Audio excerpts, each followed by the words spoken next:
주님께서 여러분과 함께 또한 사제의 영과 함께 루카가 전한 거룩한 복음입니다. 주님 영광 받으소서. 그때 지도자들은 예수님께 이자가 다른 이들을 구원하였으니 정말 하느님의 메시아, 선택된 이라면 자신도 구원해 보라지 하며 빈정거렸다. 군사들도 예수님을 조롱하였다. 그들은 예수님께 다가가 신포도주를 들이대며 말하였다. 네가 유다인들의 임금이라면 너 자신이나 구원해 보아라. 예수님의 머리 위에는 이자는 유다인들의 임금이다 라는 제명패가 붙어 있었다. 예수님과 함께 매달린 죄수 하나도 당신은 메시아가 아니시오.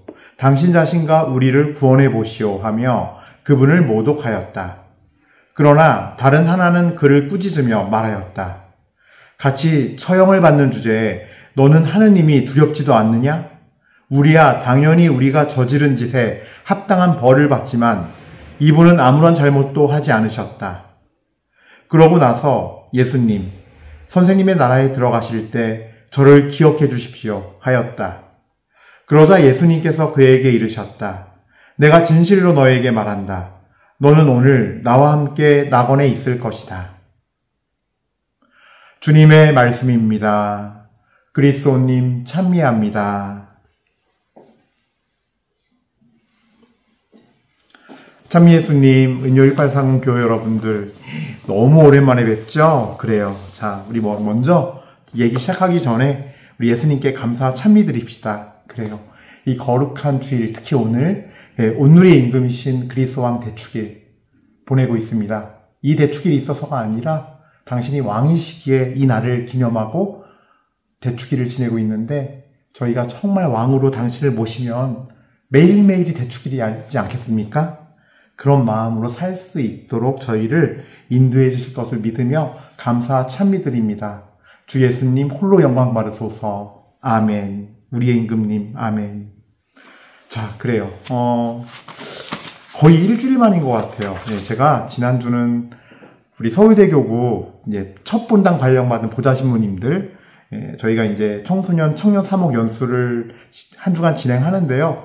저는 이제 청소년국 신부기 때문에 거기 가서 함께 지내면서 이게 사목을 소개해주고 또 이제 여러 가지 사목에 대한 질문들과 내용들을 함께 나누는 시간들을 가지고 왔습니다. 그리고 어제도 뭐 계속 혼배미사였고요. 그리고 또 이제 혼배미사 끝나고 저녁에는 사실 이 그리스왕 대축일 때 교황님께서 세계 젊은이의 날을 그 담화문을 발표하세요. 그래서 어제는 교구 차원에서도 우리 교구장님이신 정순택 베드로 대주교님께서 집전하시고 또 많은 청년들이 거의 한 1000명 이상이 모였어요. 1000명 이상의 청년들이 모여서 미사를 드렸죠. 예.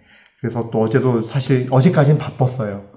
어제 미사가 너무 좋았는데 나눔을 하나 하자면 어제 미사 때는 아주 좀 정말 우리 저 청소년국 신부님들이 이번에 좀 저희 선배, 거기도 후배가 있을 거 아니에요? 막내 라인 신부님들이 준비를 하셨는데, 너무나 아주 준비를 잘 해주셨어요. 그래서, 또 어떤 부분이었냐면요. 정말 영적으로 아름다운 미사였어요. 성가대를 이렇게 딱 조직을 했는데, 거기에 발달장애인, 그리고 자립을 준비하는 정말 청년들. 그래서 어려운 환경 속에서도, 가난과 어떤 어려움, 그런 속에서도 자립하기 위해서 준비하는 그런 청년들 해가지고 한 20명? 그 정도 되는 것 같아요, 인원이. 그 친구들이 정말 막 한 달 이상을 연습하면서 이렇게 성가대를 했거든요. 근데 영성치유 특성을 부르는데 너무 아름다웠어요. 그 발달장애인도 있었고, 또 장애인도 있었고, 이렇게 다 있는데 너무너무 아주 아름다운 시간이었고, 또 그 성가가 울릴 때 참 노래도 잘했어요. 연습도 정말 많이 한 것 같더라고요. 그 노래 소리가 들릴 때 정말 이 마음 안에서도 진짜 예수님 당신이 이 미사를 받으시는군요. 이 미사를 정말 향기로운 예물로 이 성가가 울릴 때, 이 노래가 울릴 때 받으시는군요. 하면서 참 너무 깊은 감동 속에서 들었던 기억이 나고, 또 미사 후에도 이렇게 얘기 들어보고 물어보면 많은 사람들이 감동을 했다 그러더라고요. 그래서 참 우리 미사가 너무 영적으로 아름다워서 너무너무 감사한 시간이었어요. 예. 그래요. 오늘은 저희가 이제 온누리의 임금이신 우리 주 예수 그리스도 왕 대축일을 함께 보내고 있는데요. 또 이번 한 주간이요, 성서 주간이라 그래서 우리가 정말 말씀의 의미를 되새기고 기억하는 그런 어떤 교회 자체가 이 전례력의 마지막 주를 그렇게 보내고 있죠.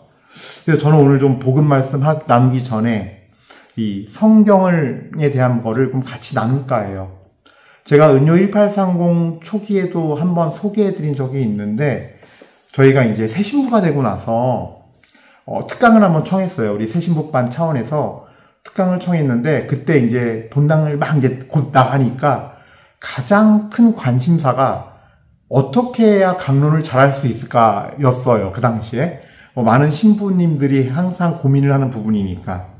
그래서 이제 그 당시에 정태현 신부님이라고 계신데 성서학 박사시기도 하고 해서 저희가 좋은 말씀을 들어봐야겠다. 또 그 당시에 이제 거룩한 독서 1편부터 4편까지 해서 성경 말씀을 이렇게 읽고 나눌 수 있고 또 말씀을 공부할 수 있도록 이렇게 책을 4권을 쓰셨거든요.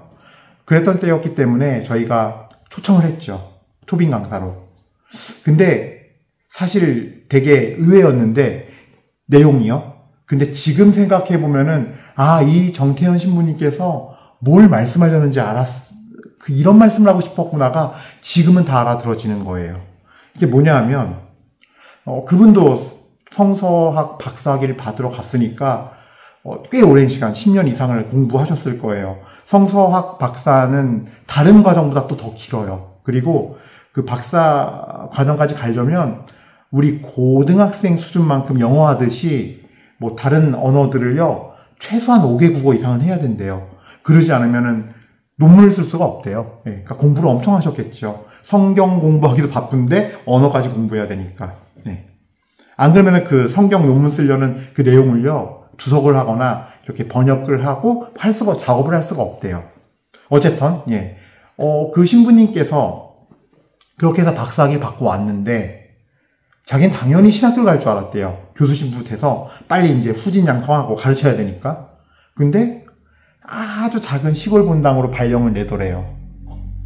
그래서 이게 뭐 순종해야죠. 아마 한국을 떠난 지 오래됐으니까 사목 현장에서 직접 신자들을 만나면서 여기 경험해보라고 하신 거구나 하면서 이제 순종하고 갔는데, 갔더니만 이제 본당에 본당을 아마 짓는 문제가 있었나 봐요, 다시.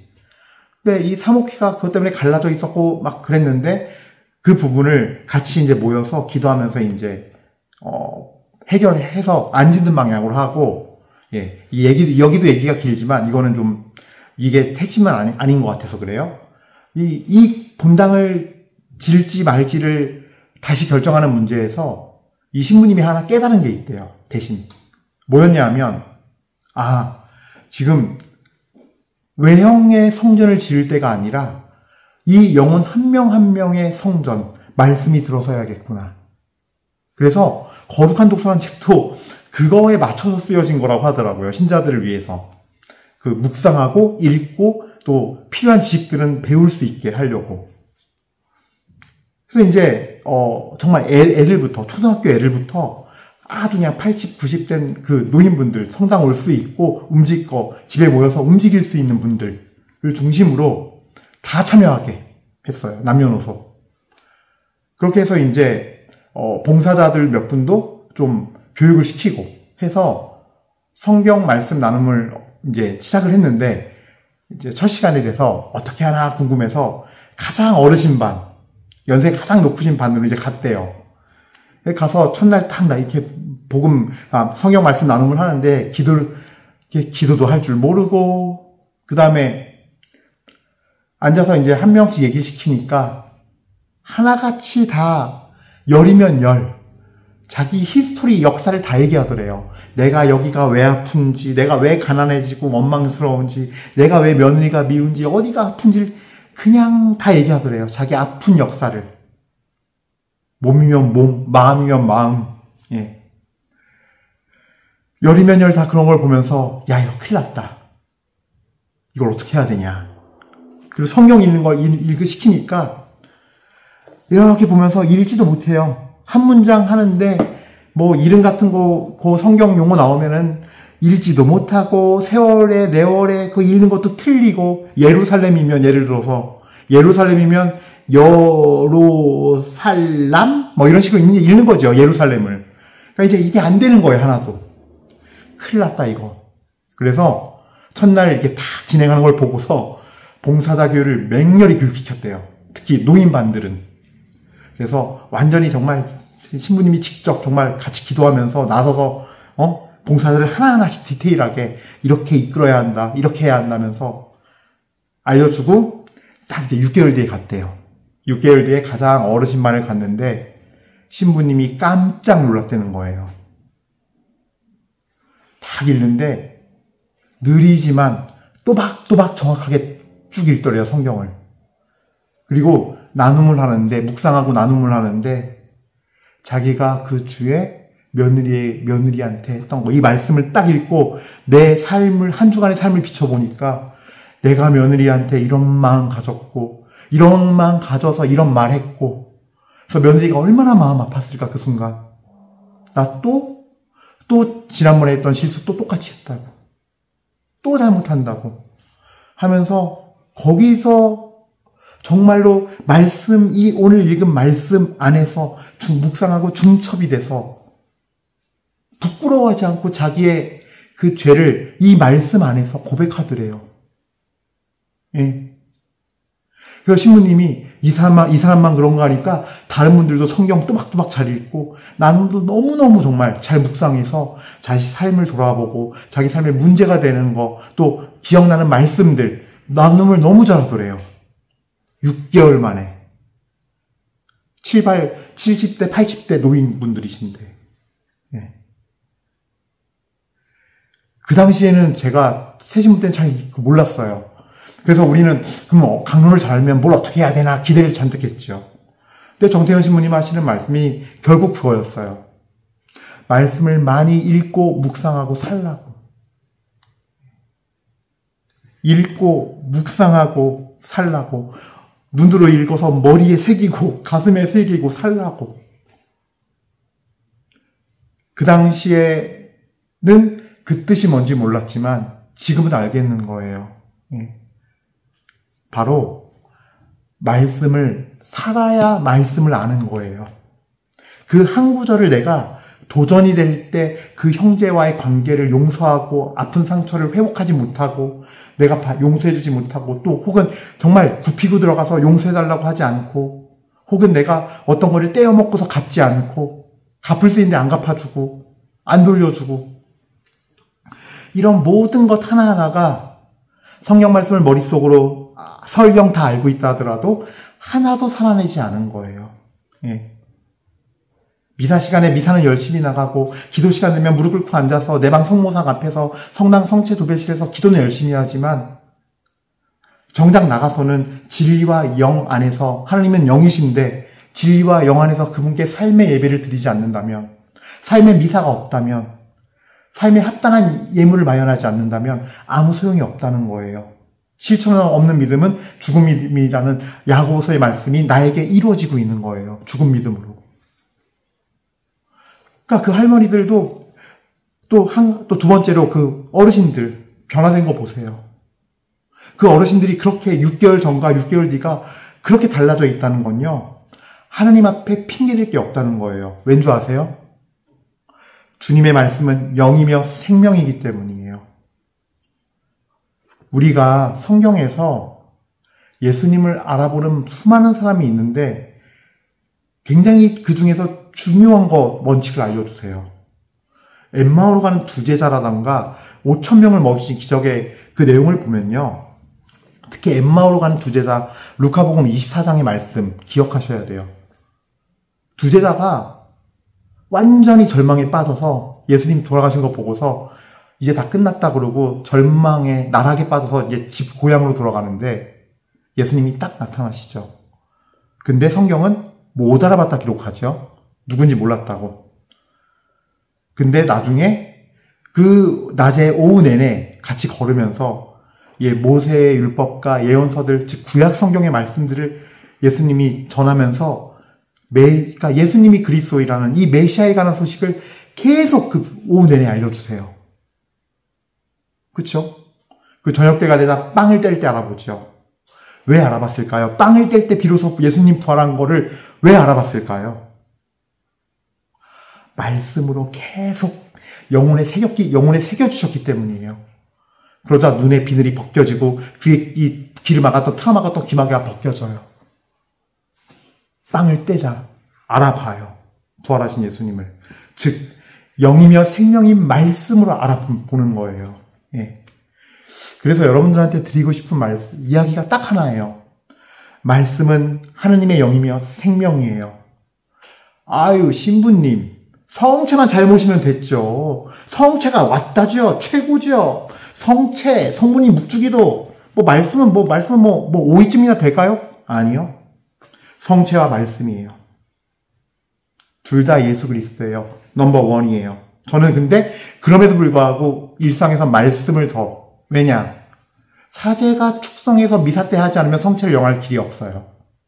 그러나 말씀은 핸드폰에도 어플로도 있고 매일미사도 있고 집에 성경책도 있고 언제 어디서든 내가 찾을 수 있고 내가 마음만 먹으면 바로바로 할 수 있어요. 없으면 사시면 돼요. 아들 손주시켜 사오면 돼요. 모르겠으면 핸드폰 준 다음에 여기에 성경 어플 좀 깔아줘. 가톨릭 성경 어플 좀 깔아줘. 하면 돼요. 예. 성체는 사제가 미사 준비를 해야 되고 이렇게 정식으로 갖춰야 되고 함께 미사를 드려야 감실문 열고 저 성체를 열어드려야 영할 수 있잖아요. 그리고 말씀을 깨달아야 영혼의 말씀이 새겨지고 삶으로 살아내서 말씀이 내 안에 양식이 돼서 사라져서 알 때야, 완전한 참 지식이 될 때야 비로소 성체 안에 계신 예수님이 예수님인 줄을 100% 내 영혼이 알게 돼요. 그러므로 말씀이 더 위대해요. 더 중요해요. 그런 의미에서. 제가 성체를 깎아내리는 게 아니라 성체를 성체로서 못 알아보게 해요. 내 안에 말씀이 영혼에 새겨져 있지 않고 살아내지 못하는 자들은.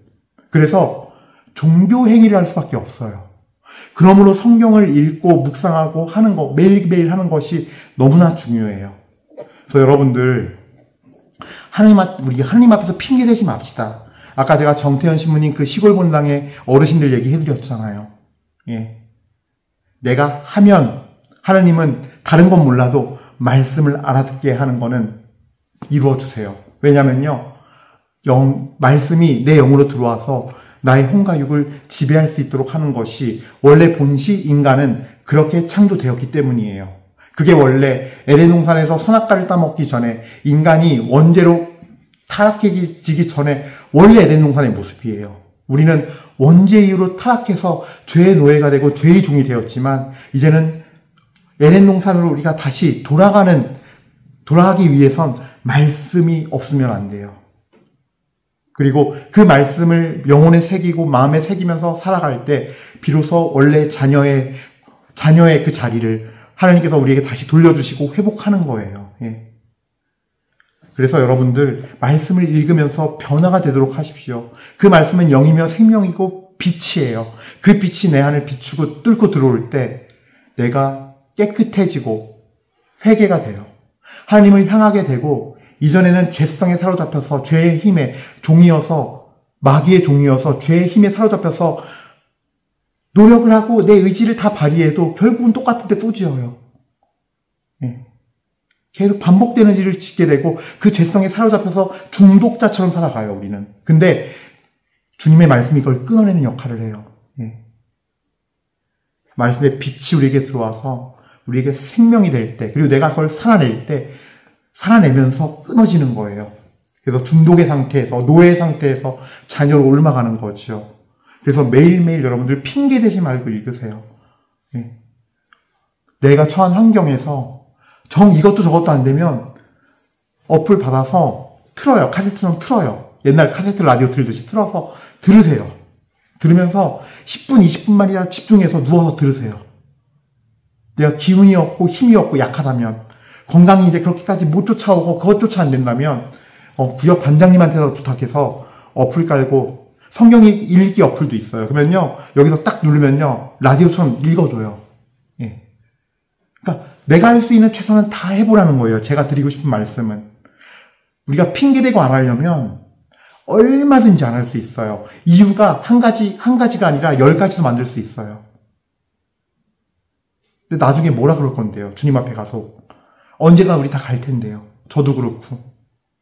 그래서 말씀을 생명처럼 여기고 봅시다. 생명처럼 말씀을 여길 때 미사때 앉아서 성체도 생명처럼 여기게 되어 있어요. 그리고 생명으로 받기에 나가서 생명력을 발휘해서 살아내게 돼 있어요. 예. 이게 정말 제가 강조를 자꾸 하는 이유가 뭐냐면요. 이렇게 잘 보면요. 이렇게 하나님 말씀 듣지 않으니까 기도는 내 뜻을 이루는 게 아니고 청에서 뭔가를 얻어내는 게 아니라 내 뜻이 없어지고 하나님의 뜻으로 가는 거예요. 하나님의 뜻 안에 있고 하나님의 뜻으로 사는 마음을 받는 게 기도예요. 하나님의 뜻이 그래서 내 안에서 이루어지고 나를 통해서 내 주변에 이루어지고 그래서 아버지의 뜻이 하늘에서와 같이 땅에서도 이루어지는 거예요. 예. 그것이 바로 기도예요. 근데 많은 사람들이 보면요. 미사 참여하고 무슨 시간 되면 무슨 기도하고 그러니까 경건한 모습은 있어요. 근데 영적인 능력과 권세와 힘은 하나도 없어요. 고린도전서 3장인가 4장에 이런 말씀이 있어요. 3장 18절 19절 말씀인 것 같은데 하나님의 나라는 말이 아니라 힘에 있습니다. 이 힘은 결국 영적인 능력을 얘기하는 거거든요. 우리가 성서 주간을 이렇게 전례력의 마지막 이 주에 이렇게까지 지내는 건요. 그리스도 왕 대축일을 이렇게 지내는 건요. 왕이신 그분의 말씀이 왕의 권위와 이 세상의 만물이 복종하는 능력의 말씀이요. 강력한 영적 권세의 말씀이며 만물이 그분 발 앞에 무릎을 꿇기 때문입니다. 그러므로 말씀을 읽고 내 안에 새기십시오. 살아내십시오. 아주 작은 실천이라도 내가 누워서 움직일 수 없으면 누워서 움직이면서 거기서 고통받는 형제를 위해서 자매를 위해서 기도하십시오. 내가 용서하지 못한 일을 위해서 기도하십시오. 나에게 상처받아서 아픈 일을 위해서 기도하십시오. 그럴 때 아무것도 안 한 게 아니에요. 그렇게 하면서 말씀을 듣고 내가 드는 걸 실천하면서 내가 깨끗해지고 변화되지고 내 안에 하나님의 성품이 들어오면요. 내가 하나님 앞에 누워있어도 천상을 누비면서 하나님 예수님과 함께 많은 영혼들을 깨끗하게 하고 많은 영혼들을 도와줄 수 있고 많은 영혼들을 세울 수 있는 사실은 영적으로는 정말로 권세 있는 주님의 자녀, 주님의 신부가 될 수 있어요. 예수님의 신부. 그래서 이런 것들을 좀 여러분들이 아시면서 꼭 성경 말씀을 내가 묵상해야겠구나. 그렇게 깨달았으면 좋겠어요. 깨닫고 실천하기를 축복드립니다. 자, 오늘 복음 말씀 이제 보도록 하죠. 오늘 복음 말씀은요, 결국은 제가 맨날 드리는 말씀인데, 저는 왕이신 그리스도 자체보다도 이 왕이신 그리스도를 알아보게 되는 영적 원리를 설명하는 거예요. 영적인 원리를. 이게 결국 다른 거 아니에요. 회개하고 복음을 믿는 거예요. 오늘 보세요. 자, 예수님이 십자가에 못 박혀 계신데, 여기 보면요. 루카복음 23장 35절 첫 시작에 이런 말씀이 있어요. 그때 지도자들은 하면서 예수님을 빈정거려요. 지도자 누구예요? 대사제, 사두가이파, 율법학자, 바리사이. 지도자들은 자신도 구원해보라지 하며 빈정거렸다. 36절이에요. 군사들도 예수님을 조롱하였다. 군사들도. 로마의 군사들과 거기 있는 군사들도 그 집행되는 예수님을 보면서 사형의 십자가에서 죽어가시는 예수님 보면서 비웃었고 조롱했어요. 근데 그걸로 끝나지 않아요.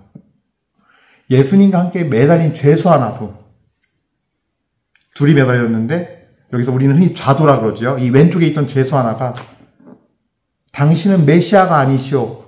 당신 자신과 우리를 구원해 보시오 하며 그분을 모독하였다.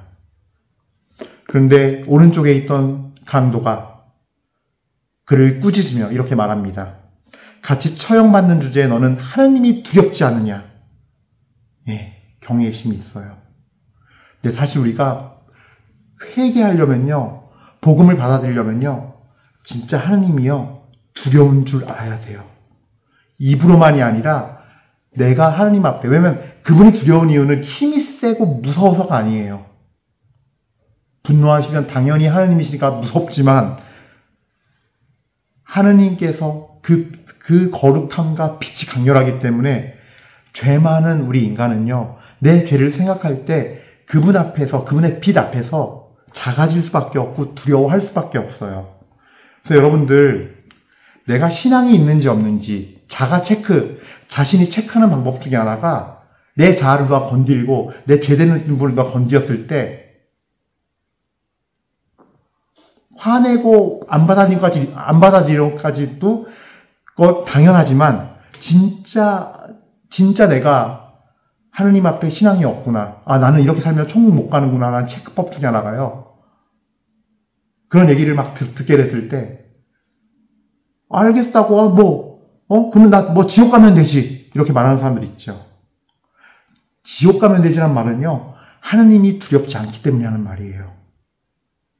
하나님이 진짜 두려우면, 빛이신 그분, 거룩함 자체이신 그분이 두려우면요, 감히 그분의 그 거룩함과 그 빛에서 떨어져 나가는 게 얼마나 무서운 일인지 알기 때문에, 어때, 지옥 가고 말지 됐어, 예수님 안 믿어, 이런 말 못해요. 그때 화가 나서 순간적으로요. 아니요. 그 화가 나서 그 순간이, 바로 그 순간 지점이요, 당신의 본 마음입니다. 당신은 그런 마음을 지닌 거예요. 신부님, 99%이고 1% 있는데요. 하느님 보시기에는 더럽다 그러세요. 혼합되었다 그러세요. 섞였다 그러세요. 하나님은 100% 아니면 0%예요. 요한복지록에 보면 라우디게이아 교회에 하신 말씀이 있죠. 너는 차갑지도 않고 뜨겁지도 않고 미지근하니 내 입에서 뱉어버리리라. 하나님은요, 차라리 0이거나 100이어야 돼요. 0인 사울을 100인 사도 바울로 만드셨어요. 그런 자가 하나님의 쓰임도 받는 거고, 그런 자가 하나님 나라 가는 거예요. 하나님에게는 51대 49, 99대 1 이런 거 없어요. 50대 50 없어요. 다 섞였고 더럽다예요. 이게 영적인 법칙이니까 알고 계셔야 돼요. 그래서 진짜로 그 순간 내가 순간적으로 욱해서 그랬어요.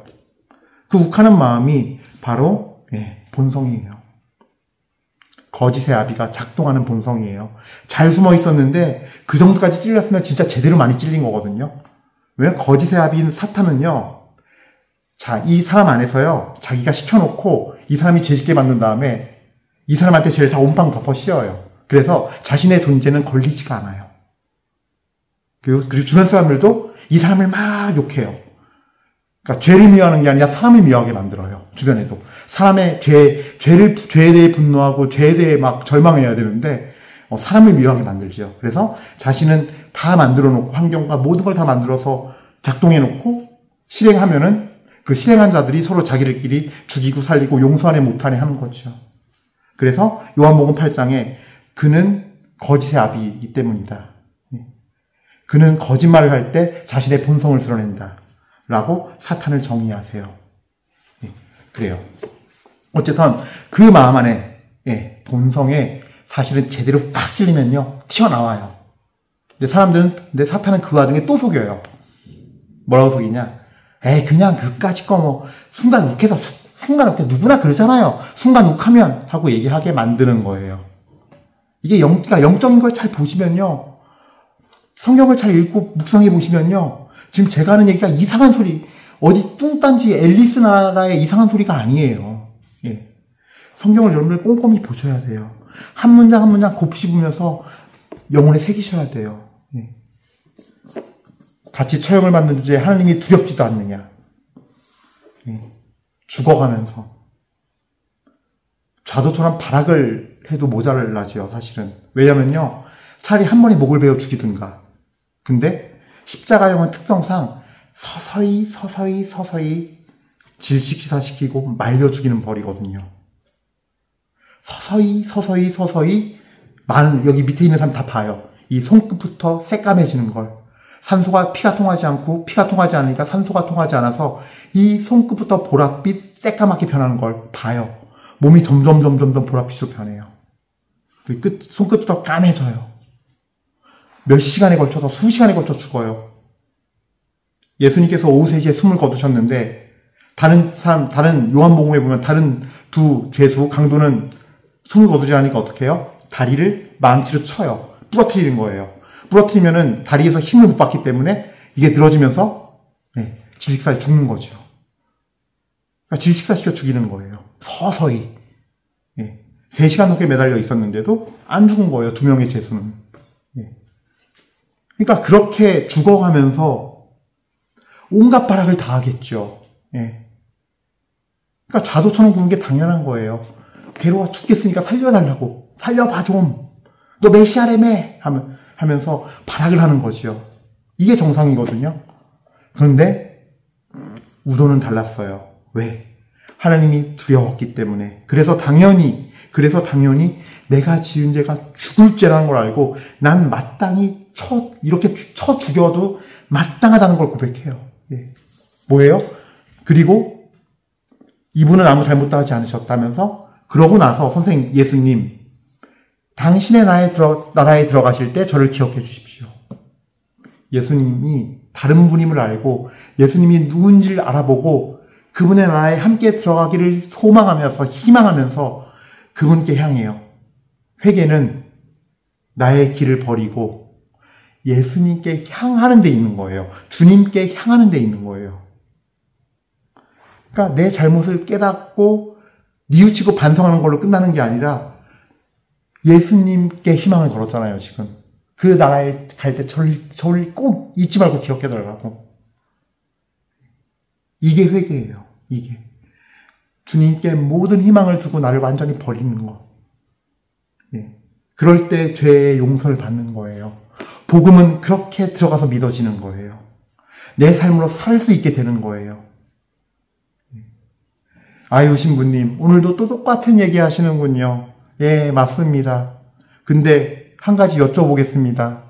이루셨나요? 이루어지셨나요? 전 여전히 제 죄성과 싸우고 있습니다.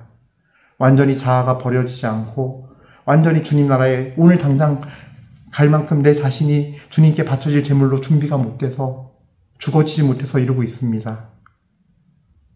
우리가 이루었다면 들을 필요가 없겠지요, 더 이상. 그러나 이루지 못했다면 계속 새기시기 바랍니다.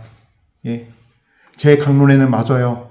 제일 많이 나오는 말이 회개, 순종, 겸손, 말씀 살아냄, 뭐 이런 말들이에요. 근데 이거 없이 어떻게 구원이 있고 이거 없이 어떻게 주님의 은혜가 있나요?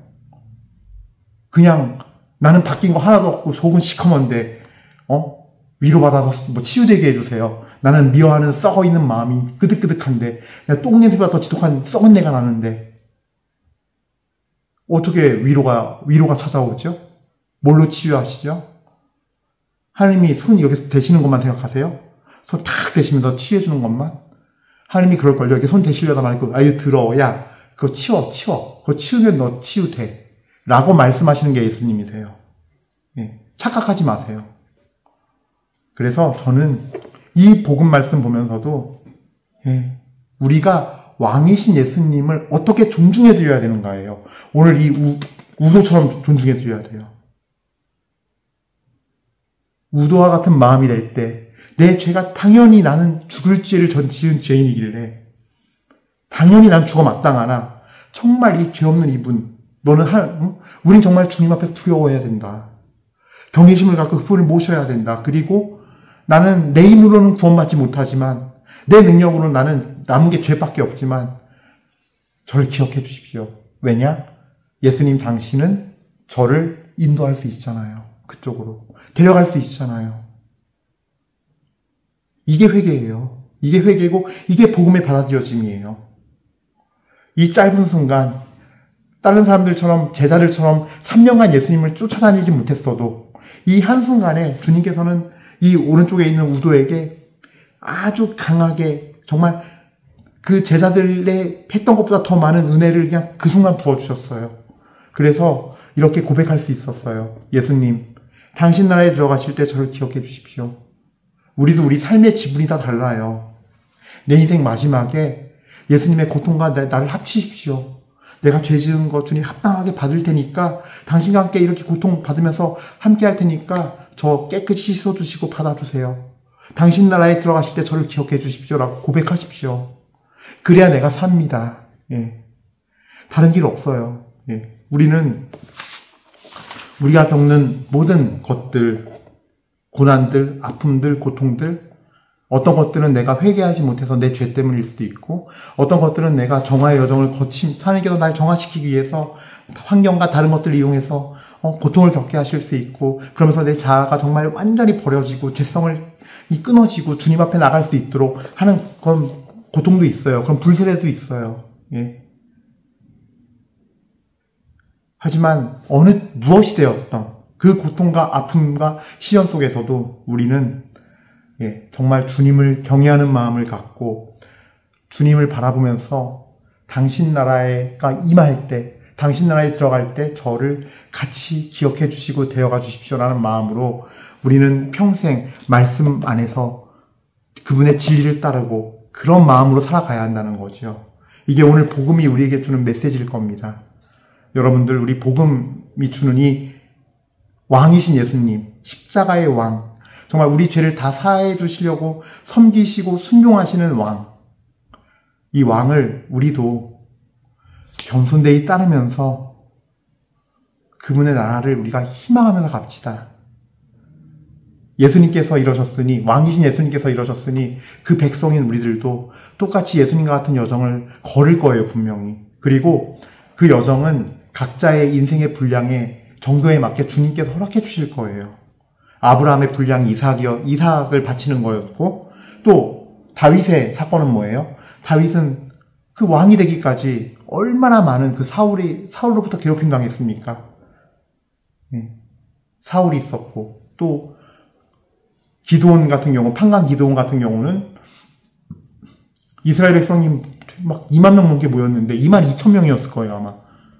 다 보내고 300명 가지고 싸우라고. 저 수만 명의 적을. 아니, 하느님, 그냥 나가서 죽으란 얘기 아닙니까? 그 정말 죽으라는 것과 같은 그 상황을 받아들이고 싸우잖아요. 예. 그러니까 각자에게 다 달랐지만, 하나님께서는 우리에게 요구하는 게 있고, 그 순종은 결국은 뭐냐면요. 나를 버리고 죽는, 예수님께서도 모든 백성의 죄를 위해서, 당신이 속량하시기 위해서 죽는 각자만의 분량들이 있다는 거죠. 그래서 이것은 우리를 결국 하나님 당신 나라로 이끄시는 여정이니, 그리고 가는 길이고 문이니, 우리 모두 예수님께서, 왕이신 예수님께서 걸었듯이 우리 모두 힘차게 걸어가서 우리 역시 왕의 자녀의 신분을 받고 상속자의 신분을 받고 천국을 누리는 백성이 됩시다. 그 축복을 받읍시다. 아멘. 잠시 묵상하시겠습니다.